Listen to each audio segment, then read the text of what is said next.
बिस्मिल्लाहिर्रहमानिर्रहीम। इस्लाम के माशी अहकाम के ज़िमन में आजकल बहुत सारे जदीद ऐसे इशूज़ पैदा हो गए हैं कि जिनके बारे में बहुत सारे सवालात उभरते हैं और आम आदमी ये पूछता है कि उनकी वैलिडिटी या इस्लामी लिहाज से उनका जवाज़ है कि नहीं है। इन्हीं इशूज़ में से एक बहुत बड़ा और अहम मसला जो है वो क्रेडिट कार्ड के इस्तेमाल का है। हमें मालूम है कि क्रेडिट कार्ड आजकल एक ऐसी नागुज़ीर ज़रूरत बन गया है क्योंकि आप रकम कैरी नहीं कर सकते सिक्योरिटी रीजन की वजह से, और सहूलत भी ज़ाहिर इसका बायस बनती है। चुनांचे क्रेडिट कार्ड का इस्तेमाल पिछले एक डेकेड में, पिछले 10 साल में दुनिया में बहुत बढ़ गया और ख़ुद हमारे अपने मुल्क में भी इसका बहुत ज़्यादा इस्तेमाल है। और जैसे हम ये देखते हैं कि एक ख़ास अगर आपकी एक हद तक आपकी आमदनी अगर है तो क्रेडिट कार्ड का आप इस्तेमाल जो है वो आपके लिए बैंक खुद ही वो सहूलत प्रोवाइड कर देता है और फिर उसके ज़रिए से आप बहुत सारी ख़रीदारी कर सकते हैं। इसमें असल सवाल ये पैदा होता है कि क्या क्रेडिट कार्ड में कोई ऐसी कबाहत है, कोई ऐसा पहलू है जिसकी बुनियाद पे उसको हम ममनू करार दें। तो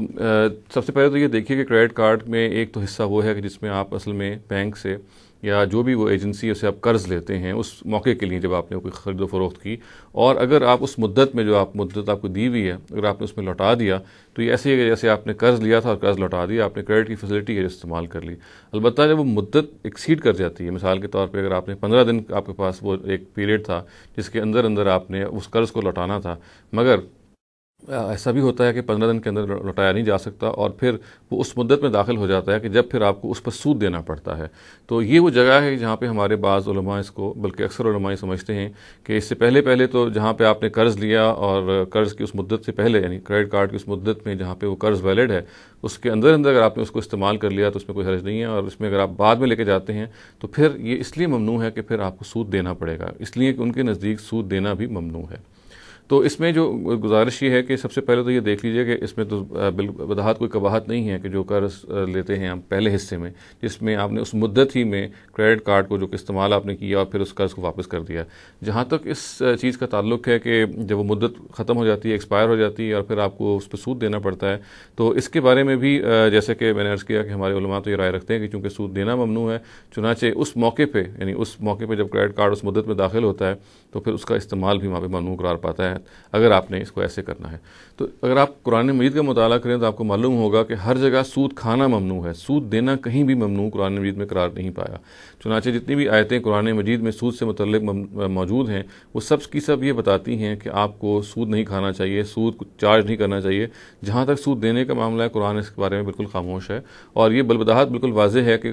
ये जो सूद देने का मामला है ये ख़ुद एक जुल्म है जो कि देने वाले पर असल में असरअंदाज होता है, वो मजलूम करार पाता है। और इसी बुनियाद पर आप देखिए कि अगर इसकी वो शख्स एक मजलूम करार पाएगा तो एक मजलूम अमल को किसी तरह से भी ममनू हम करार नहीं दे सकते। इसको तो हम ऑपरेशन करार ज़रूर देंगे, ये एक जबर है जो दूसरी तरफ से वाक़ हो रहा है, मगर देने वाले का अगर हम इसमें से गुनाह निकालने की कोशिश करें तो शायद ये एक ऐसी ज़बरदस्ती होगी जो कि की नहीं जा सकती, जो मौजू नहीं होगी।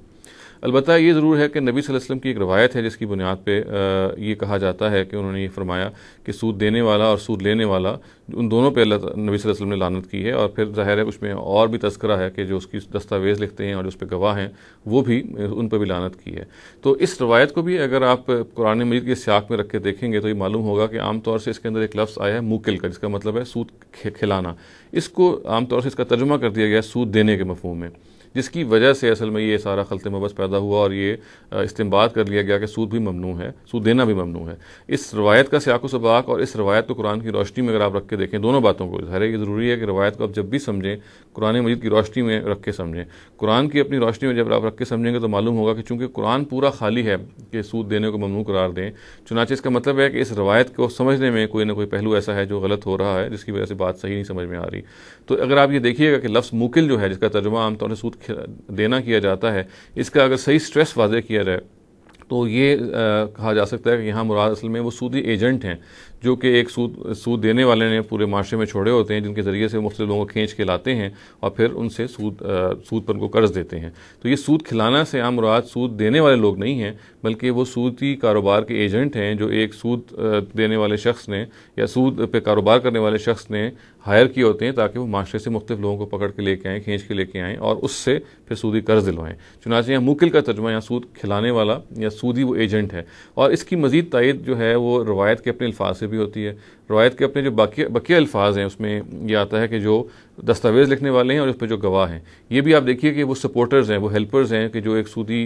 कर्ज़ पे जो शख्स सूद पे कर्ज़ देता है उसकी सपोर्ट में खड़े होते हैं। और ये जो सूदी एजेंट है ज़ाहिर है उन्हीं की कबील का शख्स है। तो ये तीनों एक ही कैटेगरी के लोग हैं। तो इन्हीं एक ही कैटेगरी को अगर आप शुमार करेंगे तो ये रवायत बिल्कुल साफ़ होकर सामने आ जाएगी कि असल में ये इसमें सूद देना ममनू करार नहीं पाया किसी जगह पे भी, बल्कि इस रवायत का सही मतलब ये है कि सूद खाना तो इसमें ज़ाहिर है कोई शुबा नहीं ममनू है। अलबत्ता सूद देने से मुराद या मुगल से मुराद सूद खिलाने वाला या सूदी एजेंट है। और ज़ाहिर है उस दस्तावेज़ पे जो लिखने वाला, उसका जो कातिब है, उसका जो स्क्राइब है और उस पर जो गवाह है, वो भी उन पर भी लानत ज़ाहिर है कि इस उसूल पे जाएगी कि वो इस सूदी कारोबार में ताउन कर रहे हैं। चुनांचे हम ये बात कह सकते हैं खुलासतन कि क्रेडिट कार्ड का जो इस्तेमाल है वो ज़ाहिर है कि रिकमेंडेड बात तो यही है कि आप उसी मुद्दत में, जबकि उस मुद्दत में आपको सूद नहीं देना पड़ता, आप इसको इस्तेमाल करें। ताहम अगर आप किसी मजबूरी की वजह से या किसी और वजह से अगर आप उस लिमिट को क्रॉस करके उस जगह पर चले जाते हैं जहाँ पे आपको सूद देना पड़ता है, तो ये शरन तो ममनू नहीं है। अलबत्ता इसके बारे में खुद नबी सल्लल्लाहु अलैहि वसल्लम की अपनी नसीहत हमारे सामने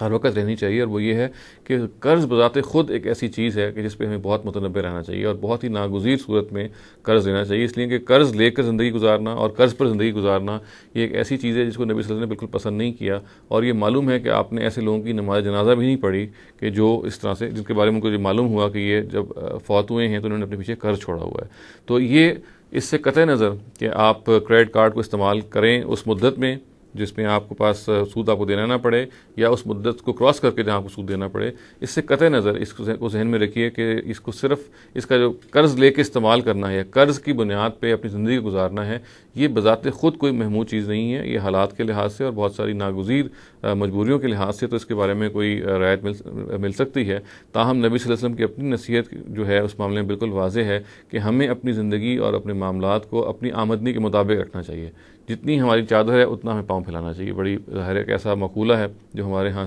सदियों से चला आ रहा है, और ख़ुद नबी सल्लल्लाहु अलैहि वसल्लम ने इसकी बहुत ताकीद की कि आप अपनी इनकम में रहते हुए, अपने वसाइल के अंदर रहते हुए अपने अखराजात को मैनेज कीजिए, और कर्ज़ के मामले में सिर्फ ये अपने सामने रखिए कि जब बिल्कुल ही कोई नागुज़ीर सूरत हो, जब आपके पास कोई और चारा ना हो, तो उसी मौके पर फिर कर्ज़ हासिल कीजिए।